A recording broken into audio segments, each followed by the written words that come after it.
Thank you so much for your patience. God bless you. God bless you. God bless you. Thank you for sharing my videos and also watching the 4 previous episodes.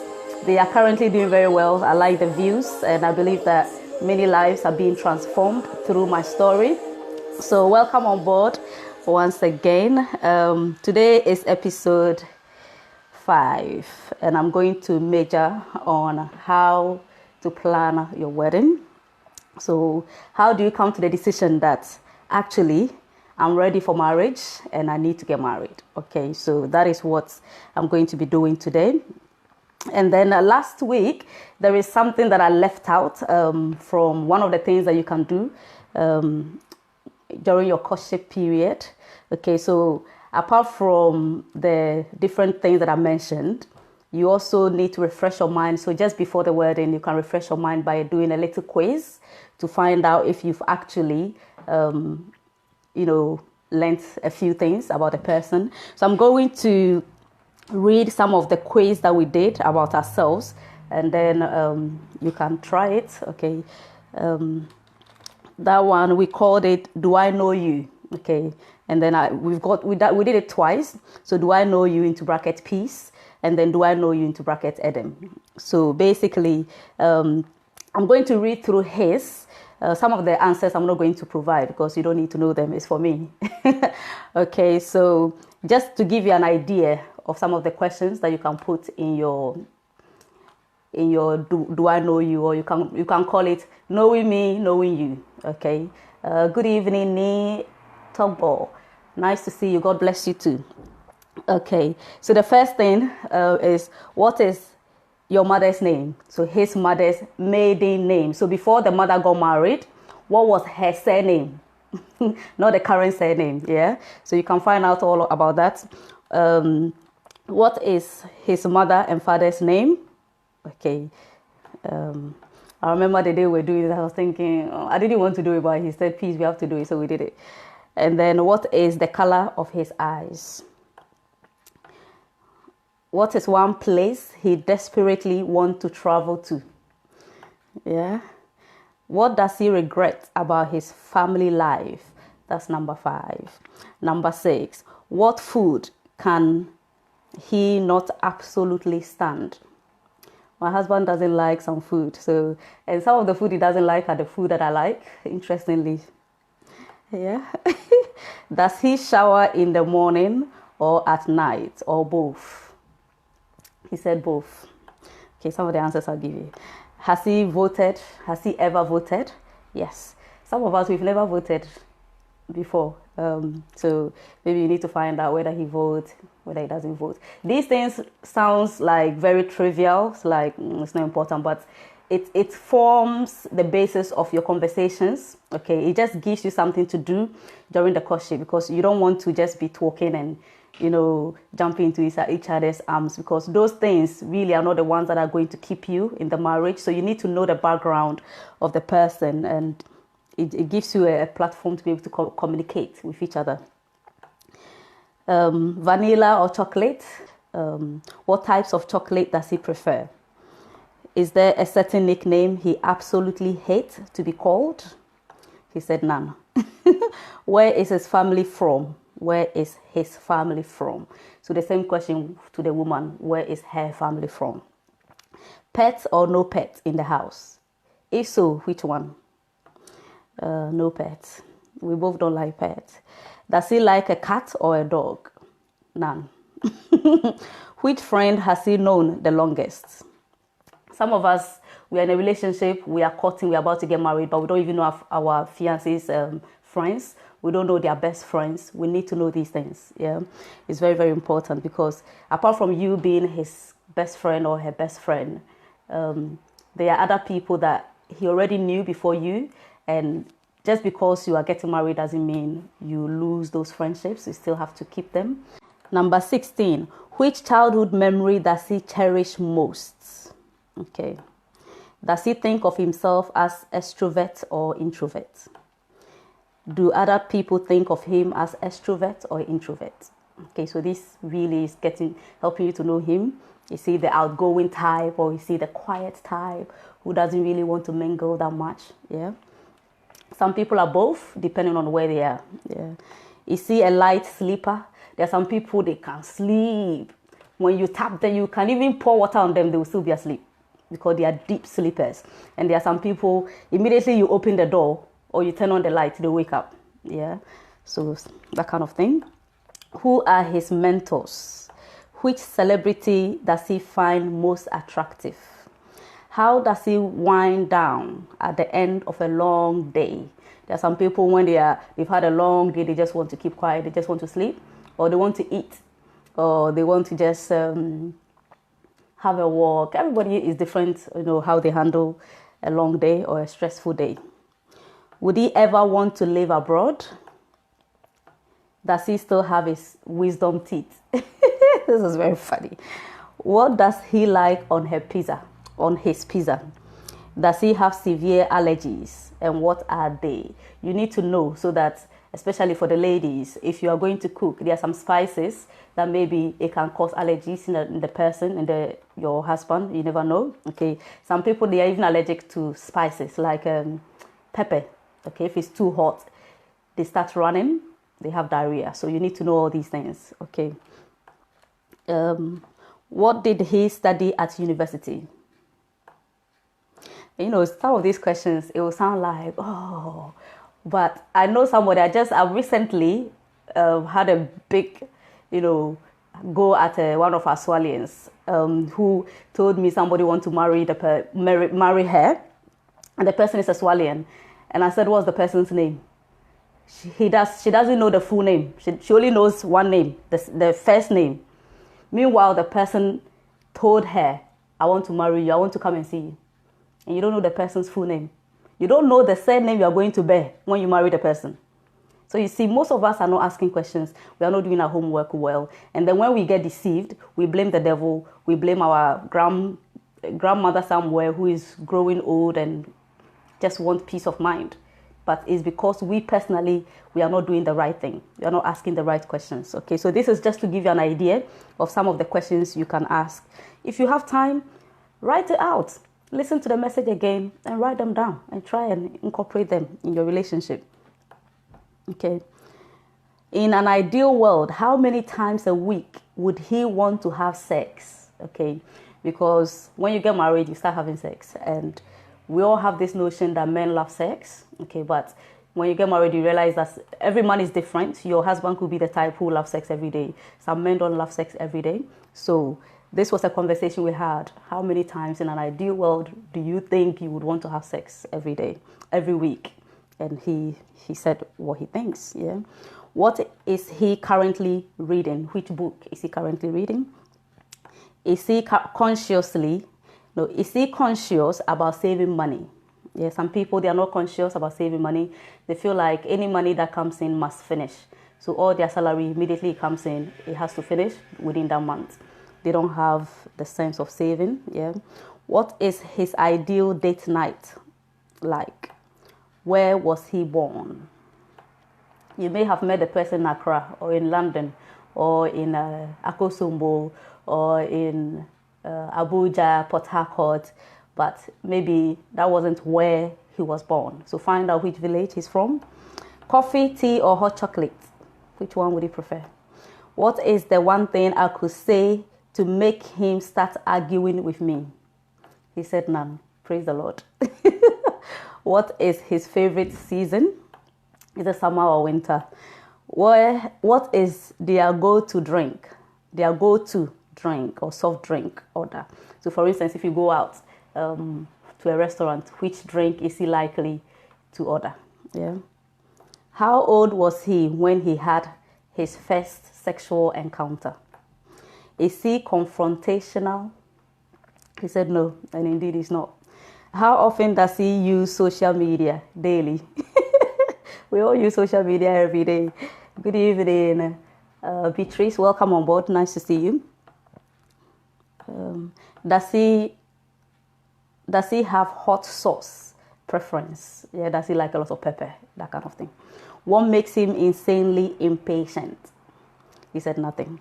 What is his go-to form of exercise? Most men like jogging and building muscle. So that's what he put there. What is his dream job?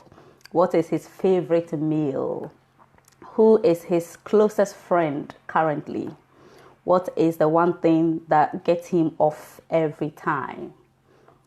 Number 47. Does he like celebrating his birthday?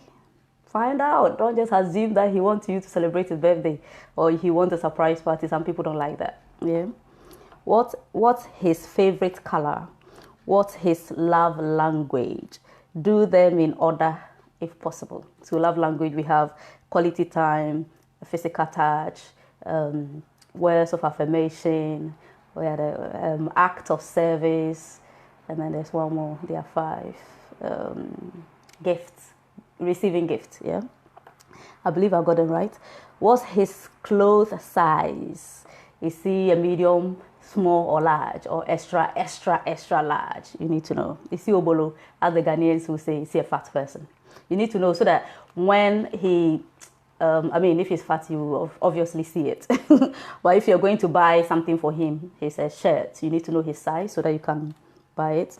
What's his shoe size? How tall is he? Yeah, his height. Do you know his height? Actually, the fact that he's tall, maybe he's 5 point something or 6 point something, that kind of thing. How much does he weigh currently?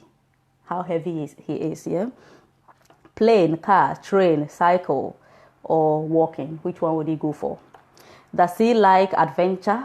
If yes, what kind? My husband loves adventure. It's serious. Anyway, if money is not an object, what would he be doing? Okay, he put here purpose-driven man and make it happen. That's his vision. What does romance mean to him? Yeah. Movies, comedy, rom-com, action, adventure. Which one would he choose? Yeah, adventure. He loves adventure. What's his favorite sport? Yeah. Does he like surprises? Some people like surprises. Some people don't. Some people don't mind. Whichever way. Winter, spring, summer, or autumn holiday. If he's to go on holiday, which of these seasons would he want to? Okay, so these are 61 questions that we tackled. He did the same thing with me. Okay, so I'm just going to run through today's section. Yeah, there was another thing we did as well. When we're praying, so we had a plan that if he prays, if he leads the prayer meeting or the prayer time this week, next week I will lead it. So even though we're praying over the phone, it wasn't him only leading the prayer sessions. I was also leading, so it was a rotational thing. Yeah, that's one thing you can do so that, maybe the male is a leader. Definitely, if you want to lead, allow him. Okay, it doesn't mean that you are less of a human being, but it's good that as a male you carry your lady along. So don't do all the prayers, lead it all by yourself. If it's Bible studies you do together, let her come up with a topic that she can lead so that you are getting to know how deep your wife to be is. Okay. Right. So today's focus, wedding planning. The last episode I mentioned how he was asking me, so if we have to do our wedding, why should it be 2018 and not 2019? And I said to him that first of all, I've had prophecies about it that it's going to be 2018. So that is my first reason. My second reason is that it is time, because I feel it. I can just sense that the time was right. And then he said, what's the third reason? And I said, it is time again. And he said, you've already said that. I said, it is time 100 times. We laughed about it, but we did not even make the decision that day. And we went to visit a friend, a couple. When we went there, they gave us so many advice. The guy was literally, some of the things he was saying, we felt like God was speaking to us. And he said, you guys need to start praying and planning your wedding. Start praying and plan that you are going to get married this year. That was 2018. And for him, I think we went there June, somewhere maybe May ending or June. And the guy was saying, plan that you're going to get married by August. And I was thinking, how do you use 2 months or 1 month to plan a wedding? And it was funny. And he literally inspired us not to think too much about the time, money, and those kind of things. We should just be bold, take risk, and go ahead and marry. There's no point waiting for too long. He was just trying to inspire us. But then he hammered more on us praying, starting to pray towards the wedding. So when we got home, the whole thing was playing on my mind. He dropped me home, went to his place. And then later in the evening, I was thinking, okay, when he calls for us to pray, I'm going to actually say to him that, I just feel like the guy was speaking to us, and so we should start planning. But interestingly, when he called me, one of the first things he said was, we need to start planning for our wedding, because since he got home, it's been on his mind. Yeah. So we thought, okay, we would start to put plans on paper at least, and then we'll start praying. So the whole of that year, July, we took the time off because we had a direction. He had a direction from God that we should take the whole of July to pray. So we prayed morning, afternoon, evening. And then there was a big breakthrough for us at the beginning of August. So by the end of August, we were sure that, we want to get married either 2018, by the end of 2018, or early 2019. That was the plan. And then,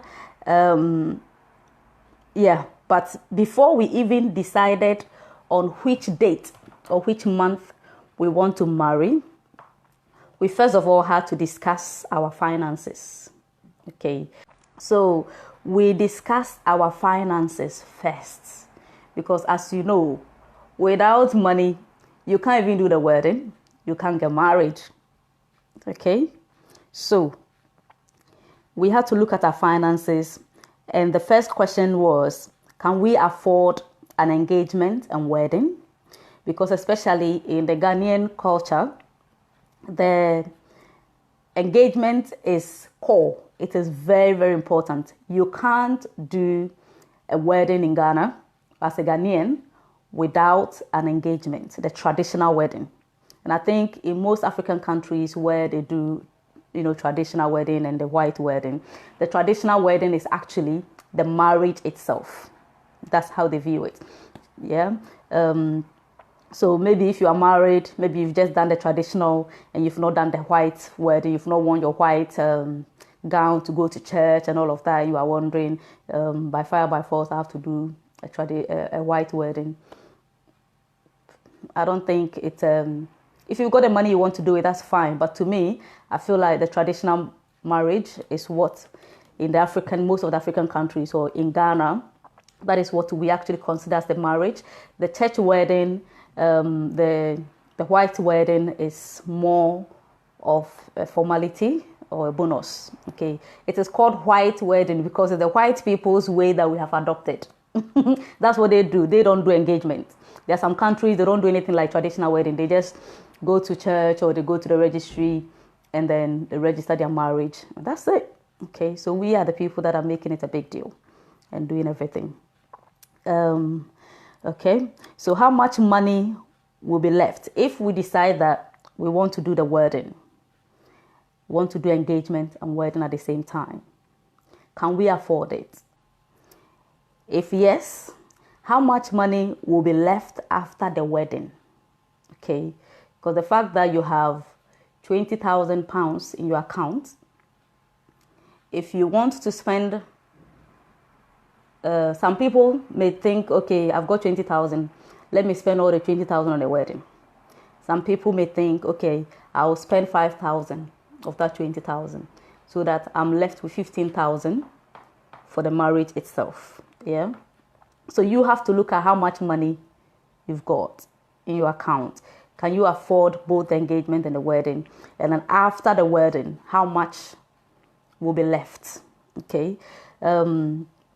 And can what is left enable us to pay for our food, our toiletries, our bills, our electricity, water bill, transportation costs, and etc., without borrowing money from anyone?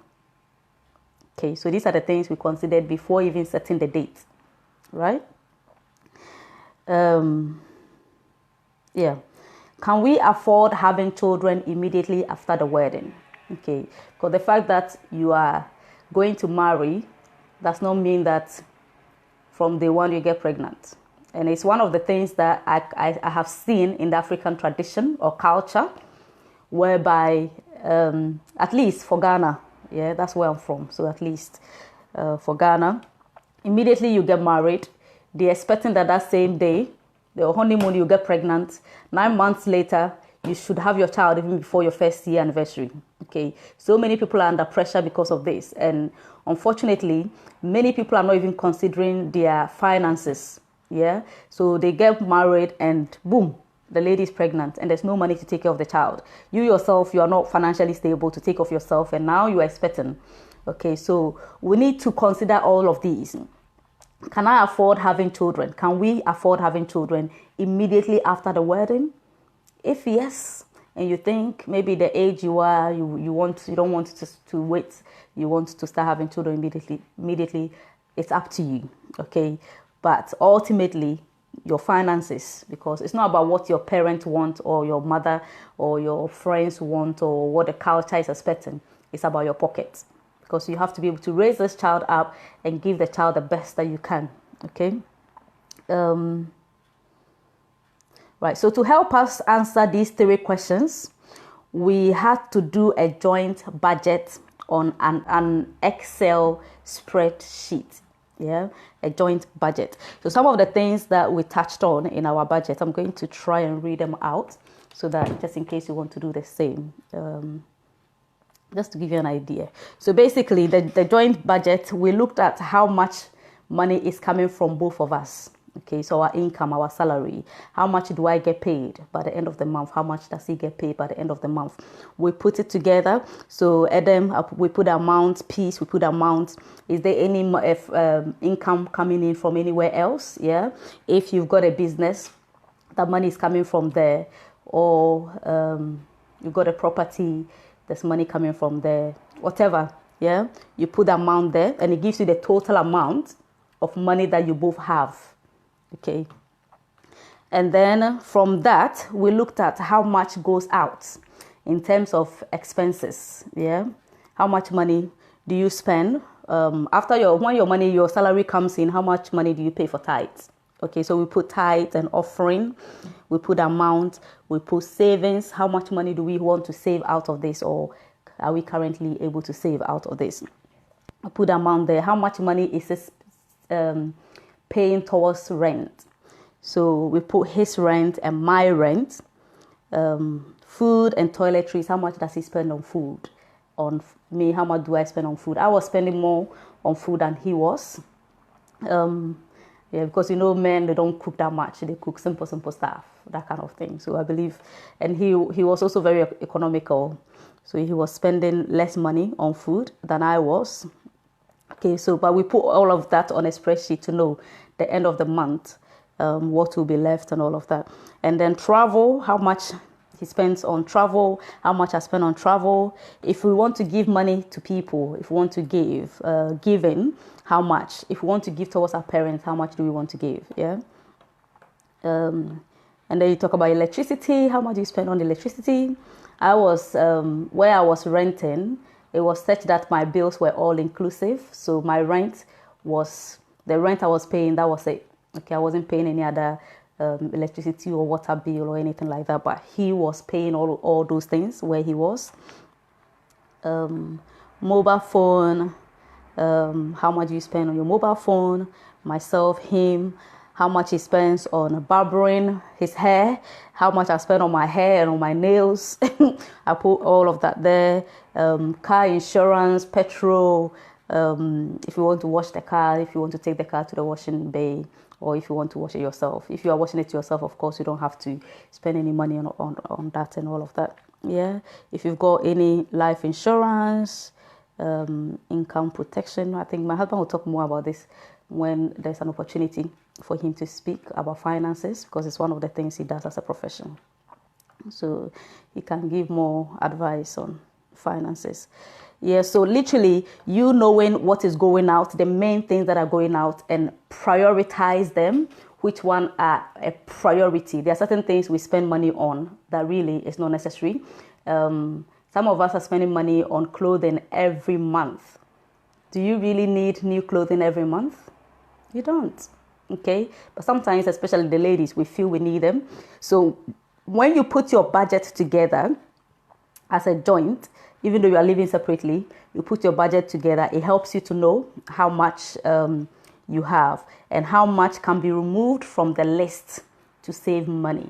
Okay, so that's what we did. We looked at what is important, what is not important. We took some things out, and then we looked at how much is left after we have paid all our necessary bills, how much money is left at the end of the month that we can save towards our wedding or even towards our marriage. Okay, because at the end of the day, after the budget is drawn, what you really want to know is that will your life be better off financially after marriage? Okay, because you don't want a situation whereby after the wedding you are now in negative, or you are in a situation whereby you can't even afford food or you can't afford your basic needs. Okay, so the idea of the budget was to help us to know where we stand, so that it also helps us to know whether we want to marry immediately in 2018 or we want to wait and save a little bit more. Okay, so when we did that, we realized that we are better off getting married immediately, because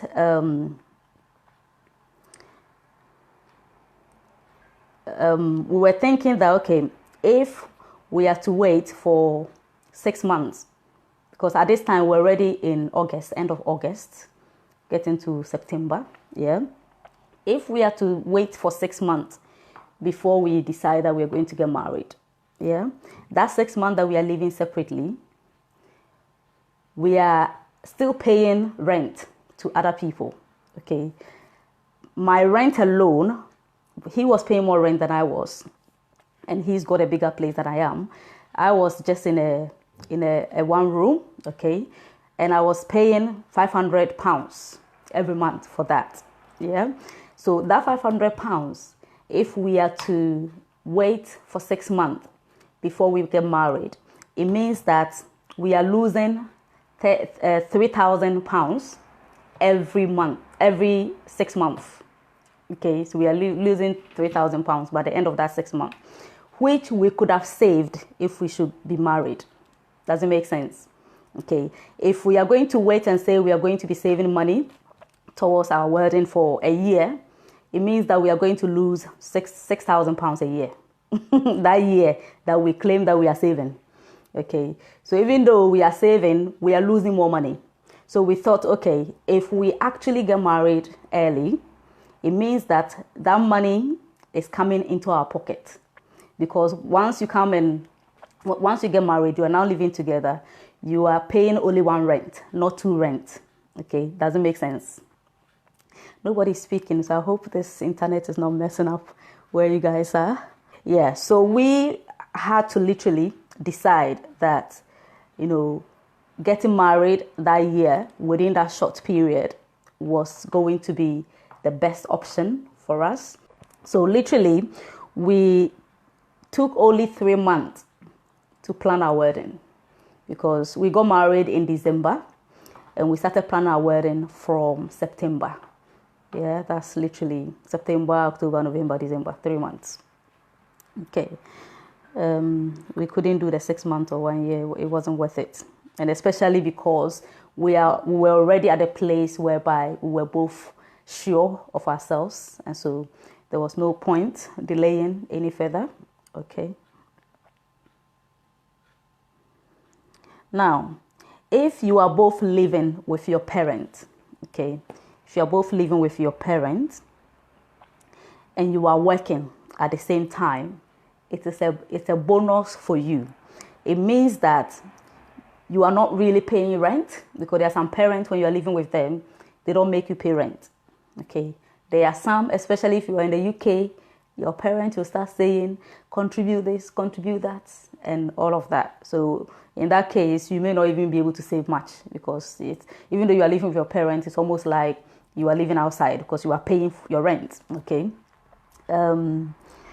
So if you are lucky, if you are blessed, your parents are doing well, they don't require you to pay anything or to pay rent.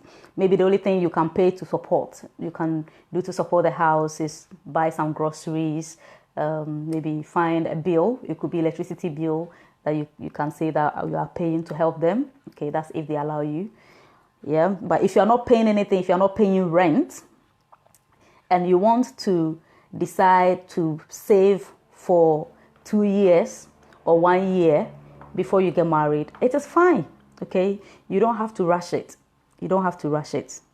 Yeah, and especially if you are young as well, take that advantage and save as much as possible, so that by the time you do your wedding, you will still have enough money saved towards your future. Okay, if one person is living with a parent, if one person is living with their parent where they do not pay any bills, again, you can save for longer. So maybe I am living with my parents, he is renting already. Okay, because I'm not really, and if I'm working, we are both working, because I'm not paying any rent, it means that the money that I'm earning for my salary, we can start saving that money together with the money that he can save towards our wedding and towards our marriage. Okay, so you can decide that you stay for a year, 2 years, 3 years. It depends on you. Okay, it puts you at a better position. There's no rush on this. If you are both already living independently from your parents, and you are renting, and you are both working, then you are better off getting married early to save on your rent at least. Okay, there are so many things that you can save on when you are living together as a husband and a wife. You can save on the food. Food is one area you can save a lot. Rent is one area you can save, because it is now no longer 2 rent, it's 1. Okay, so you can save the other person's rent. Can you imagine if you're able to save every month, you're able to save £500 or even more? That is a lot of money towards your future, because there are so many people, they can't even save £100 or £50. Yeah, because life can be difficult sometimes. Yeah, so if you have the opportunity that you don't have to do it quickly, that's fine. Yeah. Now, if you are both not working, you want to get married, but you are both not working, it is a big sign that you are not ready for marriage. Even if your parents want to pay for your wedding, because there are some people, parents will gather money and say, oh, you are growing old, let us just marry you off. And then they marry you off. But if you don't have any money to continue the marriage, your life is going to be miserable. Okay, so if you are both not working, you cannot marry, and you should not marry. Okay, because how are you going to live?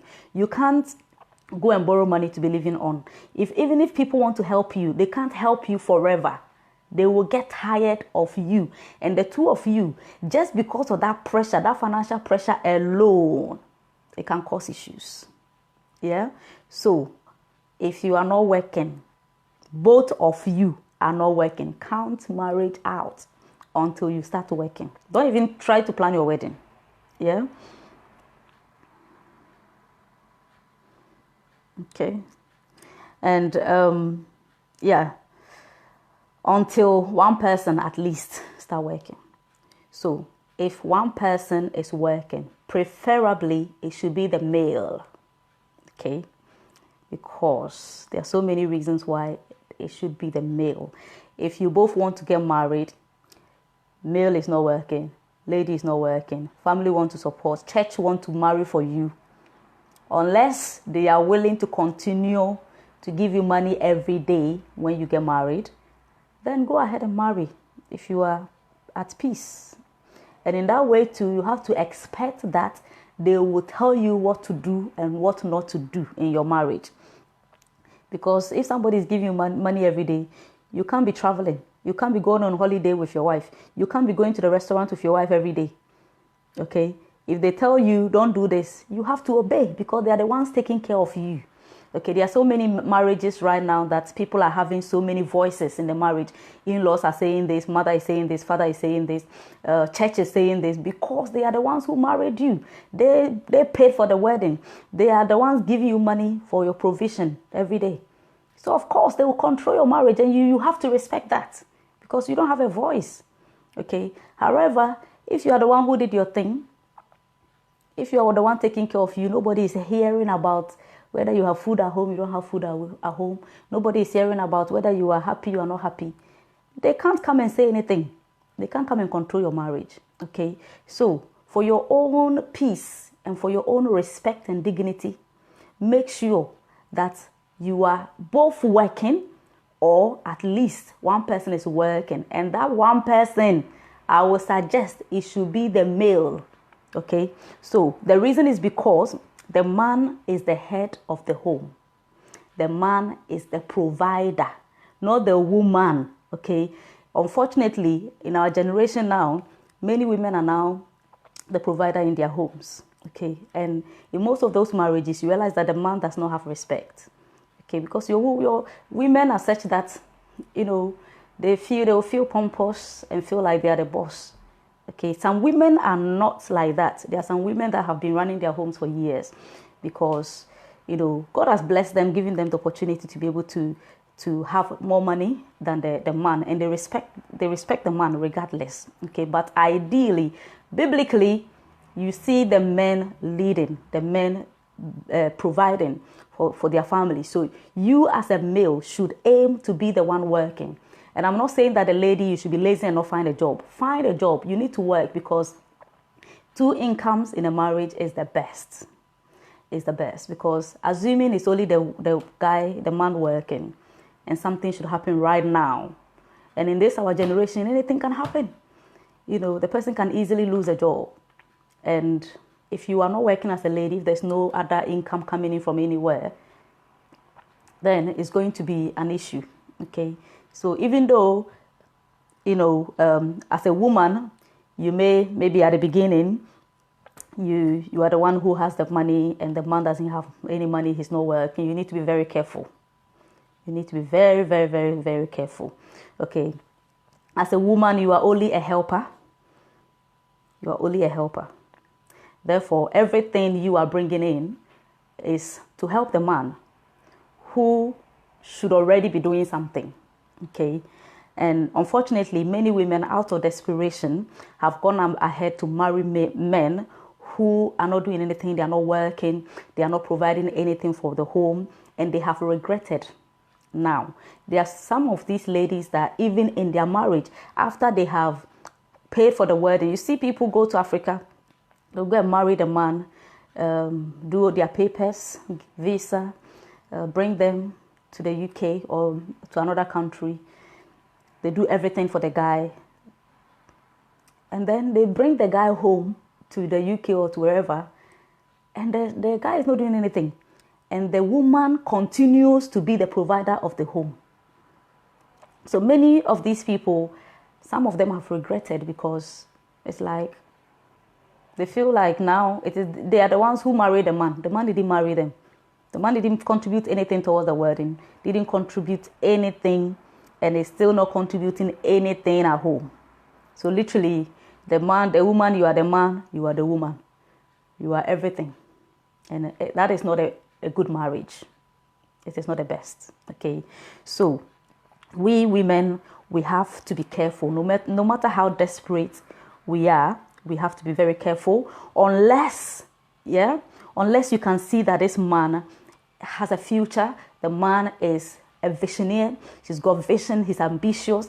He's making effort, that he's seriously looking for a job. You can see him actively looking for a job, because sometimes maybe in the form of the wedding preparation, the man can lose his job. Okay.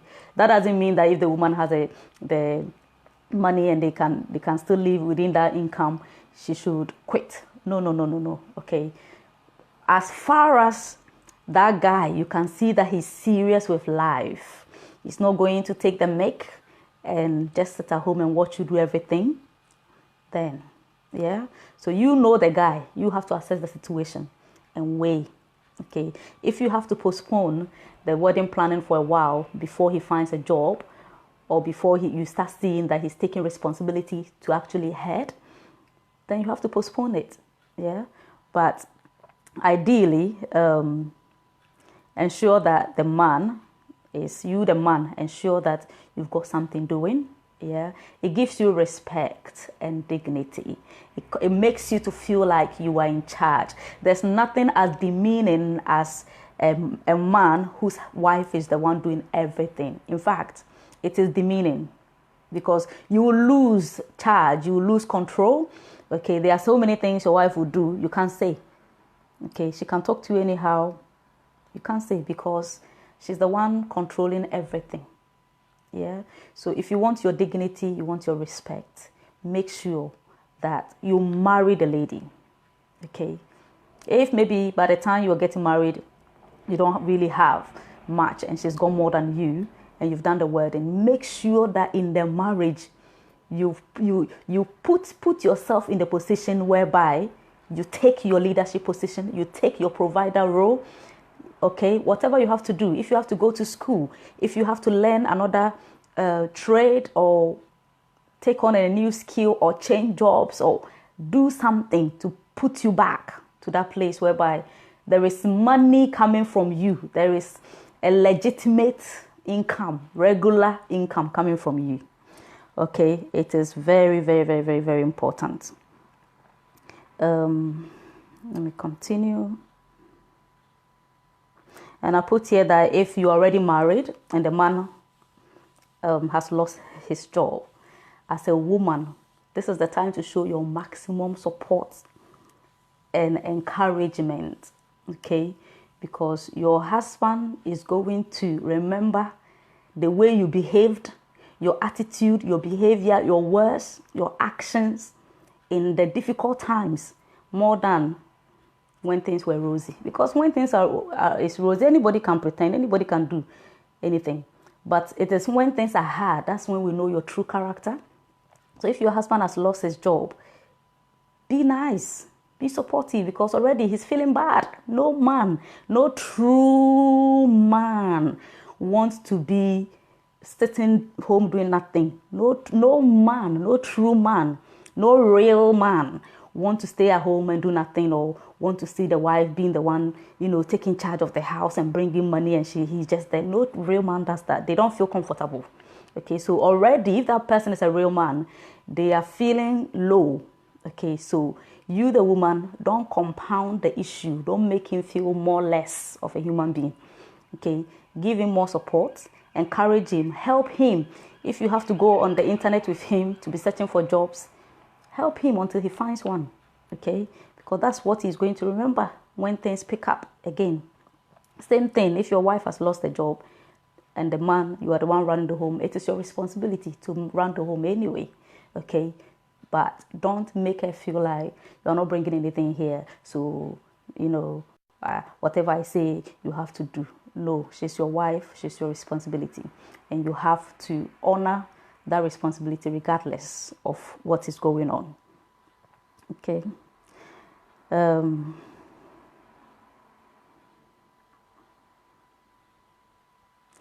Right, so the key word is for you to now decide that you want to get married. You check your financial status, okay, and then make sure that if both of you are working or one person is working, it is a regular income, because especially in Africa, I've got some coordinators right now who are working. They've not been paid for 3 months. So you can imagine if you are planning a wedding or if you want to get married, and the company you're working for, maybe they pay you once every 3 months, and they don't even pay you for all the 3 month arrears. They just pay you what they can. If you get married with that situation, it's going to be hard, especially if your wife to be is not working. Okay, so ideally both of you should be working. If both of you are not working and it's only one person working, it has to be a regular pay, a regular income. Okay, and then the second thing is ensure that one income that is coming in is enough to take care of both of you. Okay, because maybe although it's only one person working, that money is not even enough to take care of that person alone, let alone the two of you. Okay, so if it is not enough to pay for both of you, your food, the rent, your travel, and the little things that you have to do comfortably, then it means that you're not ready to get married. Finances is the first thing to determine whether you're ready to get married or not. Okay, to me, because even before you start planning the wedding, you need the money. Okay, so if you don't have the money, yeah. Okay, so make sure that one income, you can both live within it comfortably. Okay, and work towards having multiple streams of income. We are all at that place. I'm also at a place whereby I'm asking God for ideas. God, give me ideas. How to create wealth, how to make money. Apart from, going to work 9 to 5, 9 to 5, 9 to 5. Is there anything more? Okay.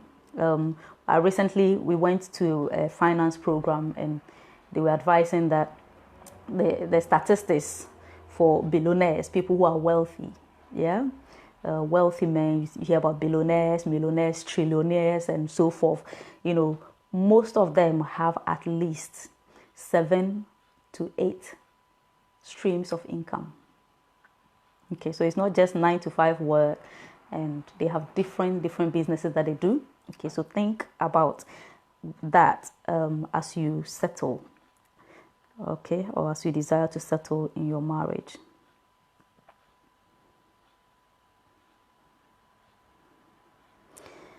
Yeah. Okay, so as a lady also, don't desire to be a housewife. Okay, housewife is great because it means that you have more time. You can take care of your children comfortably. You can put in good values in your children. You can take care of the house. You can make things ready before your husband comes in. It's great. Every woman will want to be a housewife. That is if you've got that wealth, you've got that money. Okay, you've got that multiple streams of income coming in.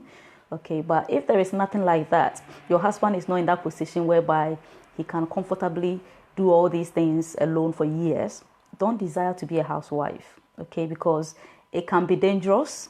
It can be dangerous. If that person should lose their job, it means that the two of you have nothing to eat. Okay, and I think that everybody is entitled to at least food, basic things. Yeah, and if you cannot afford that because one person, you are not working and the other person has also lost their job, then you're putting yourself in a very dangerous situation. Okay, and I mentioned earlier on that the pressure alone can cause you to have a marriage breakdown. Yeah, because when you are hungry, anything annoys you. Everything annoys you. Okay, so as a wife, as a young person who is desiring to get married, think of how you can also bring some money in. You don't necessarily have to go out there and work 9 to 5. You can do a business even at home, which will bring money in. Okay, that is the only time I would say that you should desire to be a housewife. But apart from that, please ensure that there is money coming in for both of you, so that you develop your future, you build your future together. You're able to give your children the best upbringing as possible. Okay, so the second thing you have to consider before planning your wedding or before deciding that you want to marry is your understanding of marriage itself. Okay, so first of all, your finances. Make sure you are financially able to afford the wedding and afford a good life after the marriage. And then the second one, your understanding of marriage, what marriage is. Most of us think that the wedding is the marriage. Unfortunately, most young people, we think the wedding is the marriage. So we spend so much time investing into the wedding planning. We plan and we plan. We are spending all our money on the wedding. We want to have a massive, big wedding that everybody will say, yeah, this is the best wedding of the time, And then after that, what happens? After you've been praised and people come, they eat the food and they leave. What's next? Okay. So the marriage is not the wedding day. The wedding day is only the starting point of the marriage. Okay. It is the starting point, the day that you make your covenant and say that, yes, I'm ready to take on this journey with this man or this woman for the rest of my life. Okay, but it is not the marriage itself. So let's not spend too much time into planning the wedding and not planning for the marriage itself. Some of us, we've never read any book on marriage. We've never attended any program on marriage. We've never been to any marriage seminar. We've never been to any marriage counseling. It's amazing how people are getting married without even taking on the marriage counseling. Some people refuse to attend it. They refuse because they think, I'm ready. I've got the money. I want to marry, and that's it. No. The wedding is not a marriage. So if you refuse to do the marriage counseling because you think you put yourself in a bigger position. I have read so many books on marriage. My husband has read so many books on marriage. If I take the camera around here, there are so many books here. Okay, I've listened to so many people. I've asked so many married people for questions. I've asked them questions about marriage. I've listened to so many messages on marriage. But yet, I did not refuse marriage counseling. In fact, the number of people who counseled us, it's amazing. Okay, I'm always seeking for knowledge. Even after we got married, we are always listening to messages on marriage. So you never stop learning. You never stop understanding really what marriage is, because the wedding is only a one-day show, okay, but the marriage is the long term. It's a long-term thing that if you don't start well, if you are not careful, you may crash. Okay, so let's not spend too much time on the wedding. Spend time getting to understand marriage. Who is a man? What is the role of a male? What's the purpose of a male, the purpose of a female? What does it mean to be a head? What does it mean to be a submissive woman, a respectful woman? What does it mean to love your wife as Christ loved the church and gave himself to her? What do you understand by living and cleaving? Okay, so all these things, we need to understand them. Okay, gender differences. How do males work? How do they function? Okay, there are some males when they are most males, okay, when they are going through difficult challenges, they want to be alone. Yeah, women, when we are going through pain, we want to talk, we want to voice out and shout and scream. Okay, we are different people. You need to know all these things before you get married. So every great marriage that you see out there, the people consciously planned it. They planned it. And the planning, you're learning, trying to understand all these things. It's part of your planning for a good marriage. No good marriage is automatic. It does not happen automatic. Okay, you have to put in work. Okay, some of us think we can do a lot. We spend all our life partying, all our life sleeping, doing nothing. Spend all our life leading a hardcore life. The whole area, everybody knows you to be a hardcore. They know you to be the one who dresses, you come and everybody was watching you. We spend all the time doing all those nonsense. And then when we are now in our late 20s, late 30s, we come and then we do a big wedding and we think that, automatically life should be good, marriage should be good. No, it doesn't go that way. You've got to put in the effort. What is important to you? Put in effort. If the partying is what is more important to you, then you will reap the consequences or the benefit of that partying. Okay? If marriage is more important to you and you want to enter without coming out, you want to make sure that, your marriage is not part of those statistics that, 1 in how many marriages break down. If you don't want to be part of that, then it means that you've got to put in effort. Plan that you're going to have a good marriage, and it means you have to put in work. Okay? Yeah, so that is my advice to you before you even start to determine whether you're going to set the wedding date or you're going to start planning for the wedding and all of that. Okay, so once you've considered these two things, your finances, what marriage really is, the next question you have to ask yourself is, what kind of wedding do we want? So the two of you are doing this together. What kind of wedding do we want? Okay, because sometimes you realize that the woman wants a big wedding, the man wants and it's all because you have not looked at your finances, or you are doing your own thing. There are some people who don't even know how much the man is earning, how much the woman is earning. And you can't marry like that, because if you are all hiding your money, then it's going to be very difficult for you to now come and consider what kind of wedding we want, because the woman may want a 1,000-seater wedding. The man may want a 50-seater wedding. And then there's already collision. Okay, so consider your finances. It's very, very important. And then determine what kind of wedding do we want. If you know the kind of marriage you want, if you understand the marriage, how marriage is and what you want from your marriage, it will inform the kind of wedding you want. Okay, because seriously, having a big wedding is not what will determine how good your marriage is going to be. Okay, you don't need everybody in your marriage. You don't need the whole world at your wedding. Okay, hopefully next week I'll touch more on some of the things we did and how we plan our wedding. But consider, what kind of wedding do we want? How much do we want to spend on the wedding? How much? Not just because we have £20,000 in our account, we have £50,000. So we spend all of that on the wedding. No. You have to plan, decide. Do we want to spend half of that money so that we have half left, so that after the wedding we can pay for our bills and still have some money, some emergency money there? Okay, you don't have to spend all the money on the wedding because you want a big wedding. Plan. How much do we really want to spend on the wedding? Okay. Yeah, we used 3 months to plan our wedding. 3 months. Okay.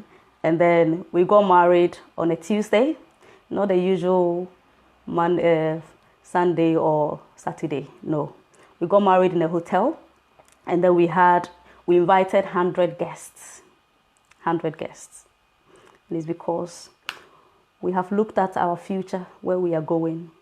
Do we need everybody to be part of our journey? Or who are the people who want to be part of our journey? What do we really want? Okay, we understand that marriage is not for show, so we don't have to do something to please people. You can still have a beautiful wedding, a quality wedding, without spending too much money. No matter how much money you have. Okay, when we planned our wedding, one of the things I said was I will regret if we should spend so much money on the wedding when I have a lot of singles out there who constantly need help. Almost all our coordinators, most of them need help. Okay, there are some who just need somebody to pay their school fees. I've got a young guy in the group who he just needs help. Somebody to say, you know what, I'll pay for your school fees for 3 years. That's all he needs. So I can't see myself spending £20,000 on a wedding when that £20,000 can pay for all the school fees of those people. We have like how many coordinators? Now we have 8 assistant team leaders. We are more than 30. It can pay for their school fees in Africa. I can't see myself spending that money on a day, when their lives that can be changed forever. So it's up to you what you want, okay? And again, it's based on your understanding of marriage. If you understand what you are getting yourself into, where you are going, then it will determine how you do your things, okay? So I'm going to run up. By God's grace, in 2 weeks' time, I will come and talk more about how we planned the wedding, our wedding, how we decided we're going to marry on a Tuesday and not the usual, how we decided to marry in the hotel, and even coming up with the 100 people, because we could have invited 1,000 people. We know as many people as 1,000 or even more. that we could have invited. Why did we choose 100? Okay. So just to summarize everything I've done today, that before you even start considering planning the wedding, you have to sit down and do a budget, a joint budget on your finances, so that you know how much money is coming in from both of you, how much money is going out, how much money you can save by the end of the month. Okay, and if you can afford to do both engagement or wedding, if you can afford to start having children immediately, or